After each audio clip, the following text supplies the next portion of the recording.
semana. Senador. Bom, se fizermos a descrição de horrores de cada lado, para o lado que me parece que foi vítima, seria desproporcional descrever o conjunto de horrores que teve. Ditadura é um estado de exceção. E quando eu falei poder militar se submete ao poder civil, é exatamente a partir do mandamento que está na Constituição.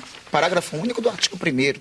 Todo poder emana do povo, em seu nome é exercido, diretamente ou nos termos dessa Constituição. É isso que fala a Constituição, e em uma democracia nada está acima de uma Constituição. É lógico que, inclusive, um general da reserva, quem sabe o general, poderá até ser eleito presidente da República, mas quando for eleito pela vontade popular. Não é o que ocorreu entre 1965 e 1984. Nós tivemos concretamente a quebra de, vamos colocar aqui, eu acho que o general muito bem coloca as coisas no lugar, no debate que devemos no debate deve ser dado. Então, na condição, inclusive, que me reporta de historiador, vamos colocar as coisas no lugar. Não vamos burlar sobre o que aconteceu em 1964. No dia 1º de abril de 1964, houve a quebra de uma ordem democrática.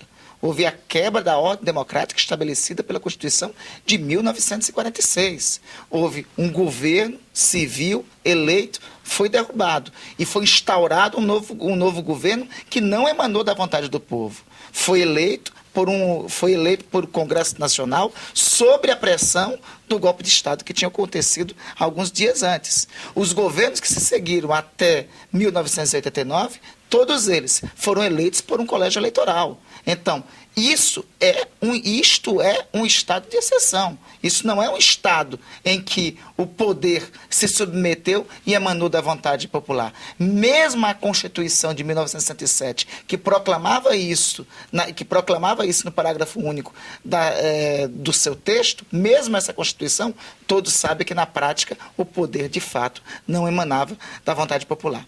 O que o general fala da decisão do ministro Aires Brito é a maior testemunho da necessidade de uma comissão da verdade. É a melhor reafirmação da necessidade de uma comissão da verdade.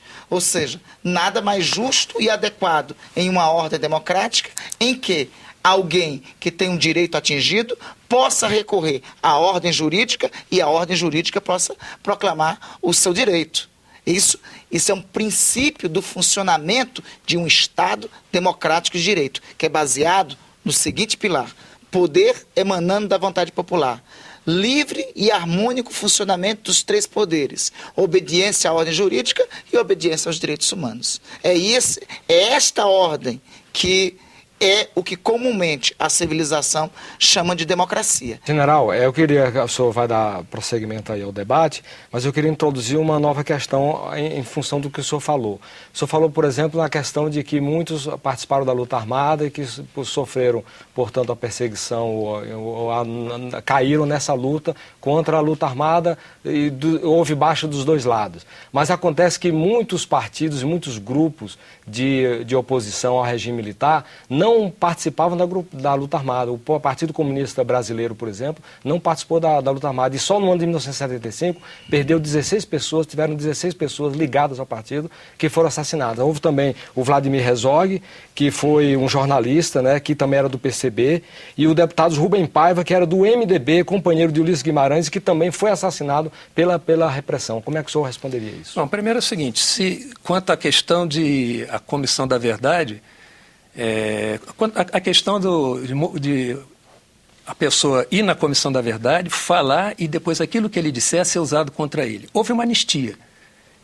E o que o ministro Aires Brito está fazendo, e ele foi um dos que votou para a revisão da lei de anistia, se houve uma anistia, aquela pessoa não pode responder por aquele crime.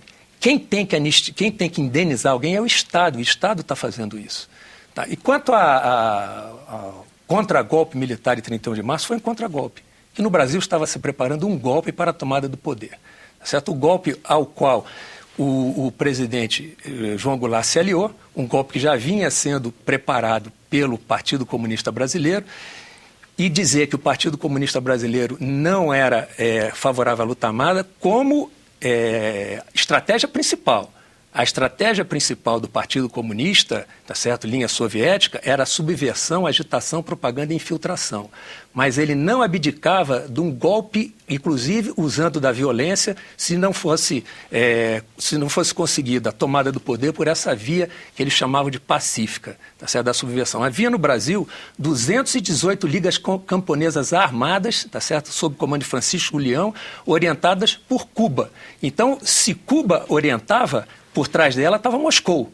Então não vamos dizer que o Partido Comunista ele não usava da luta armada como estratégia principal, mas ele apoiava e financiava a luta armada se fosse necessário. 218 ligas camponesas. E os grupos dos 11 de Leonel Brizola? Tá certo? O grupo dos 11 estava se organizando em todo o Brasil.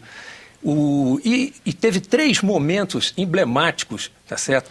Primeiro, a revolta dos sargentos de Brasília em 1963, que os sargentos revoltosos foram soltos e não foram nem à justiça. Lá no Sindicato dos Metalúrgicos, no Rio de Janeiro, o motim dos marinheiros e fuzileiros navais. Também foram soltos, fizeram passeata na rua, carregando um almirante nos ombros. O jantar no Automóvel Clube, no Rio de Janeiro, em que os sargentos fizeram uma homenagem ao presidente e o presidente ameaçou os militares que estavam contra a implantação da quebra da hierarquia e disciplina nos quartéis. Ora, isso tudo numa sociedade conservadora e católica e conservadora, isso tudo fez com que o presidente perdesse totalmente o apoio popular. Tanto é assim que como é que se explica se Jango teve um apoio nacional na campanha da legalidade em 1961, em 1964 ele não teve apoio de ninguém, nem da mídia. Pegue a mídia, Estadão, Globo, Folha de São Paulo, Correio da Manhã, toda a mídia favorável, tá certo, a que se tomasse uma atitude. E foi dada uma oportunidade para o presidente, para ele não ingressar, tá certo, para ele desfazer essa sua aliança com o Partido Comunista Brasileiro. Foi dado pelo general Cruel, ao que o presidente negou. Então o presidente caiu, mas caiu por ele mesmo. Ele se aliou ao golpe, pretendendo conduzir o golpe segundo os seus interesses. Senador. Bom, estamos falando em tese. Nós temos um fato concreto. Em tese, poderia ter um golpe contra o Estado Democrático de Direito. Teve um fato concreto. Teve um golpe contra o Estado de Direito e esse golpe tem nome e esse golpe tem data a correr. Teve um levante das forças militares. Esse levante... e não estava consagrado esse chamado apoio popular. Esse levante se consagrou no dia 1º de abril de 1964 e quebrou uma ordem constitucional democrática que existia. Um governo foi eleito constitucionalmente pela vontade do povo e a ordem democrática dirigida por esse governo foi dirigida. Perda de apoio popular? Pois bem, vamos à perda de apoio popular. Em uma ordem democrática, a perda de apoio popular se resolve com impeachment. Perda de apoio popular se resolve com eleições. Quando perda de apoio popular se resolve com armas, com tanques na rua, o nome disso é golpe de Estado. Não tem outra metáfora, não tem outra denominação, não tem outra mediação para dizer sobre isso. Grupo dos 11, grupo dos 10, dos 20, dos 50, em uma democracia é possível a livre organização das pessoas em associações, é possível a livre manifestação das pessoas. Isso não pode ser elemento para que a ordem democrática seja destruída, seja aniquilada, seja derrubada. Por outro lado, bom, um dos argumentos é sobre... que existia uma guerra contra as chamadas organizações subversivas. Pois bem, o que falar de Rubens Paiva? O que falar de Vladimir Herzog? O que falar? Seriam subversivos? Isso é mais uma característica de uma ditadura, é mais a característica de um poder, é mais uma característica de um Estado em que o poder não emana do povo. Quando um jornalista se levanta e diverge do regime, e aí o final dele é a morte, isso é claro que é a maior prova cabível de que se vive em um estado de exceção, em que se vive em um estado que não está submetido à vontade do povo, à autonomia dos poderes, à autonomia do legislativo, à livre organização e ao respeito aos direitos humanos. General,